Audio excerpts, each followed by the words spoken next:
Hello, everyone. Jason Hagholm here, and today I am joined by Teshay My House Gouthro.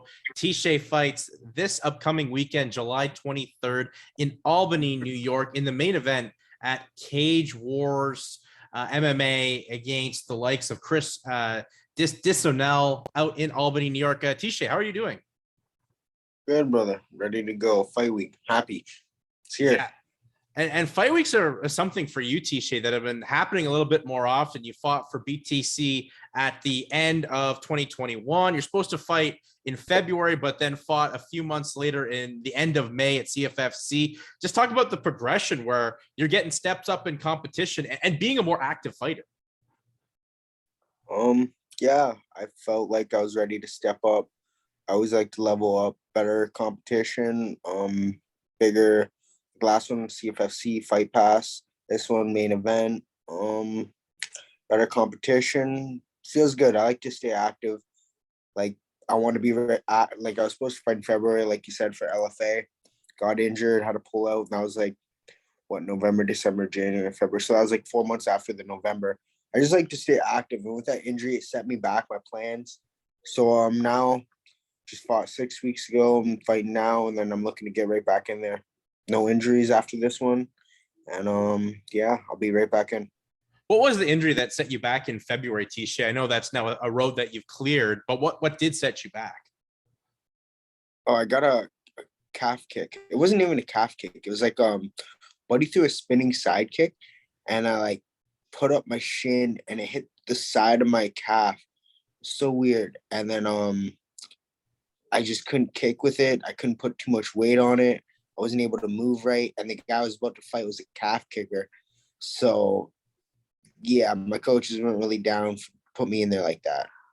Like, I was ready, but I had to change the whole game plan in a matter of 2 weeks. No, fair enough. Understandable. You gotta, well, if your opponent's got that skill set, you don't want to seriously injure yourself coming out of that bout or anything like that. But as you said, your last fight was with CFFC, and that was another step up for your second time you got to fight on UFC Fight Pass, fought in the LFA before on Fight Pass. What was that experience like for you, where not only did you get to come down to the US, but you came away with a win against a very tough, durable opponent your last time out? It was good, man. He was fucking tough. Went through some adversity, put me in some bad positions. It was good to figure it out, and like really I needed that test to push myself and come to terms that I'm as good as I think I am, or as good as I know I am, and especially good at a durable opponent. Like, that boy was tough. He took that knee, stood up and threw punches. Like, yeah. Well, you seen it. Like, after that, I was like, fuck, he's not going away easy. Very good grappler. Put the pressure on. It was a good test. I feel like I still dominated every round. Adversity in the rounds, but that was good. Yeah, it was a good fight. Big stage. Got a lot of publicity out there. The eyes are on me now, I think, and going to put this guy away with a highlight. So, yeah, just keep doing that. Did you feel that your opponent back in May, Efren Escarano, him pushing you was actually good for you? Because your fight before that was pretty much one-way traffic for you, Teshay. Yeah, no, 100%. I was more happy that he didn't go away with that flying knee. I like adversity. That's the fight game. And then overcoming adversity, that's what I'm all about. But it's always nice to dust someone too, right? Well, especially if you got a flying knee. I mean, that's on the highlight reel on Fight Pass for the best of a year, right? That lives with you forever. But unfortunately didn't go your way. But you got the victory in that fight. You didn't get the knockout you were maybe hoping for, but you got the victory. And you said you were pushed and got to showcase your full skill set, which brings us to this upcoming weekend, Teshay, against Chris Disonell here in the main event at Cage Wars MMA in front of Mike Tyson. I mean, that's got to be kind of cool as well, to fight in front of arguably the most important boxing figure and figure in combat sports in the last 30 years. Like, do you have any memories of watching Mike Tyson growing up? Oh yeah, that's actually how they got me to fight for this. I wasn't like, I wasn't 100 on this fight, and then they told me Tyson's training. You main events the first show, but I was looking to stay on like Fight Pass and just keep building my name there on big shows. Like CFFC wanted me for the title, and this one came up, and I was like, fuck, it's a good fight. his main event and Tyson, like I'm gonna give myself a sponsor, combo. We're gonna smoke a blunt after, maybe do some shrooms. You know what I mean? Have a good time.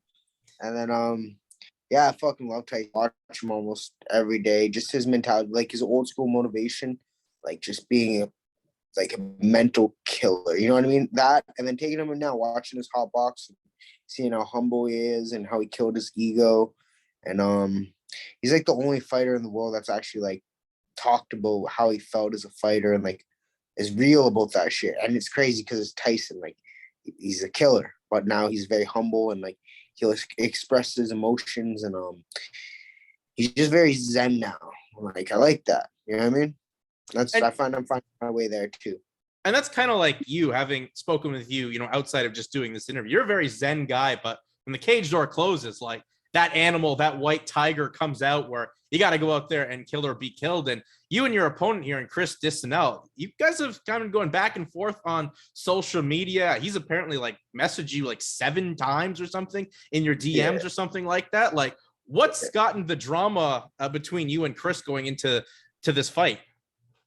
Well, he started it. He made a story and tagged my gym, tagged me, talking some shit. And I was like, "Is this you trying to talk shit?" He's like, "It's not." He's like, "It's not talking shit. It's facts."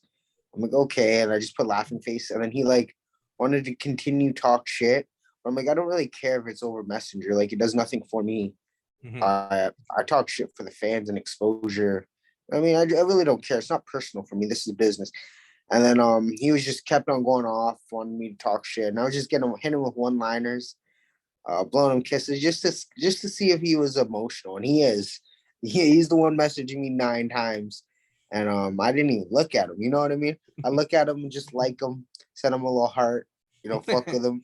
But then he got personal, started talking shit about my family. I'm like, okay, you want to play that? So then I just left it alone. I'm like, now I'm gonna talk to you. Now it's like, it's not personal. It's still business. I'm still gonna have fun with a smile on my face.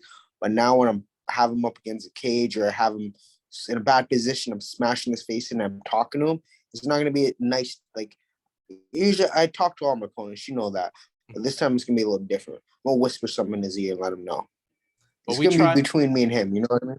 We tried to set up to interview Chris as well to get 2 sides of the story, but his response to us was basically F Canada. So no chance we were going to get Chris. So it's only we could get with you, Teshay. He's an angry little fucker, eh? he's a little upset. Yeah, he's emotional. He thinks he's a thug. I'm gonna show him how us Canadian boys do it. I'm gonna be smiling. He's gonna be angry, but I'm gonna be smiling. Yeah. What have you seen from Chris's game though, Teshay? Because I mean, this is while he may be emotional, he is an accomplished mixed martial artist with a record of 6-5 and has fought on some big shows as well, like yourself, CFFC, CES, and Bellator as well. Well, you can call that accomplished, but I call that a 500 fighter. Mm-hmm. You know what I mean, fucking, he's gonna be 6-6 after this, so pretty much ending his career. Like I told him, don't quit his day job. But he should quit his day job. He's a barber because his cuts are shit as well. I'll have know that too. But yeah, no, he's got on Bellator. It's not hard to get on. Anyone can get on Bellator. He's fought on CES. He's fought, like, anyone can do everything he's done, but he's never gonna make it to where I'm gonna make it. Like my dreams and my goals are UFC. You know what I mean? He's not gonna get there. After this 6-6, they're never gonna want him. But he's got a good game all around. He's down to scrap. He's durable. Durable, like he can take a shot, but I feel he gasses and he moves without understanding a movement. Like his footwork's not the cleanest. He thinks he's got really good boxing. He's got okay eyes, but he's okay everywhere other than wrestling. But I'm better everywhere, especially wrestling. And I think the wrestling is what's going to separate us, because it separates every fighter. If I can control where the fight goes with wrestling, and that's how fights go. If you're the better wrestler, you control where it goes. And I'm the better striker, so he's fucked all around.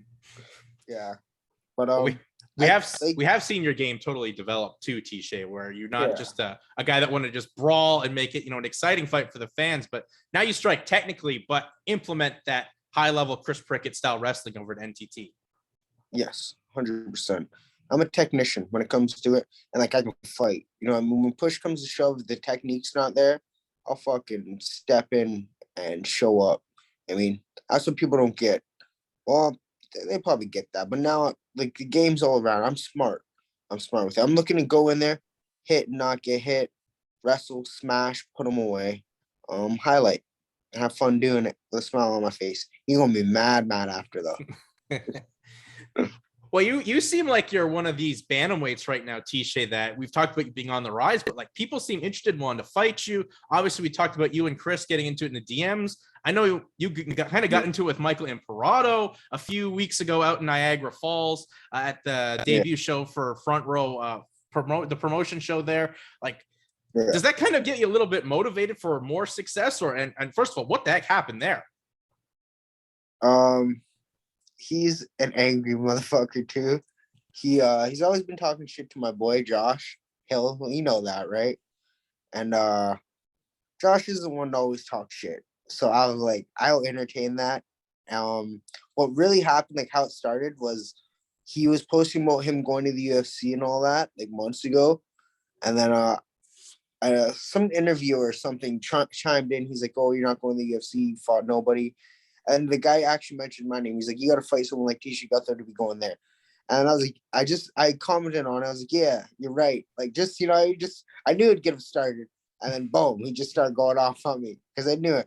And I'm like, I kind of did it just to go off on him because I have so much on him. Like, he has, like, there's nothing on me. What can you say? You know what I mean? He had caused me kangaroo pouch because of I lost fucking 100 pounds and now I have some extra belly skin. You know what I mean? That's all people. That's success to me. So he's very dumb. And like, why would you go off on me knowing what I know about you? You know what I mean? Like, I know you're a piece of shit human being. I know you're racist. I know you're on roids. Like, I have all this in you. Like, you're still gonna come at me. And I have facts. Like, I'm not just saying this. This is actual facts that was on TV. And I know people that know him what he's doing. You know what I mean? So it's like, why not think before you start with the wrong people? But he's just dumb. He's just fucking dumb.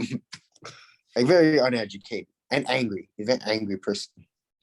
Well, you definitely have, you know, people coming after you. And as we said, that's kind of, I guess, motivating you and making you a marked target, which I guess is a good thing for someone on the regional scene at this point where your career is on the rise. And as you know, you were just saying a little bit before that CFFC before this fight offered you an opportunity to come back. How often would you like to stay active, Teshay? Because this is just the end of the summer and coming the end of the summer here, end of July. How many more times would you like to fight before 2022 is over? Oh, I'm trying to fight 4 weeks after. Okay. Yeah, the LFA is coming to Niagara Falls, New York. So if I do what I know I'm going to do to this guy and come out injury-free, put him away, yeah, if the LFA gives me the right fight, then I'll probably take that. And then if not, then we'll look at September. I know there's a bunch of promotions, like CES, FLA, BTC's coming November, I think. I don't know, just whatever comes, the right fights, the right opportunities. Looking for a belt, maybe. You know what I mean? Is that offer still on the table from CFFC? Because they've been very good promotion for your gym. Obviously, Aaron was a middleweight champion there. Jazz fought for women's flyweight title there. Like, is that still on the table? I'd assume so. I gotta get my manager to talk to them. They liked me, entertaining. See what they say. See who. I don't know who their champ is right now, but if it's still like, we'll just see, right? See what names they give me. If they're offering me title, if they're not, if it's the right fight, I'll take it. Yeah, 100%. 100%. You like to stay active. You can sense the trajectory going upward for your career, which is always a good thing, and why, you know, you're a prospect at 135 pounds, Teshay, to keep your eyes on. So while we wind this down here, Teshay, plug yourself. Where can people find you out there on social media, where that continues to rise as you try to be a monster this weekend against Chris Disonell? Yeah, My House MMA, Instagram, Facebook. I think I just made a Twitter. I'm not really on it all yet, but after this fight, I'm gonna learn how to work it. So I heard I have to have that. A lot of fighters have that, right? Twitter. So You gotta have yeah, My House Instagram and MMA. Twitter. You gotta have both. Yeah, Instagram, Twitter's new to me. Yeah, but My House MMA, you can find me on there. I'll be posting everything, keep you guys updated. I post a lot of stories. I got all my sponsors on there. If you're ever in Niagara and you ever need anything, just look on my page. I got like 22 sponsors. I can't name them all off the back of my hand, but all good people, all supporting your local fighter. And good small business owners, right? We support each other, and when I make it, they all make it. So yeah. Well, Teshay, pleasure to chat with you. Safe trip up to Albany, New York, as you are in the main event this weekend, once again against Chris Disonell for Cage Wars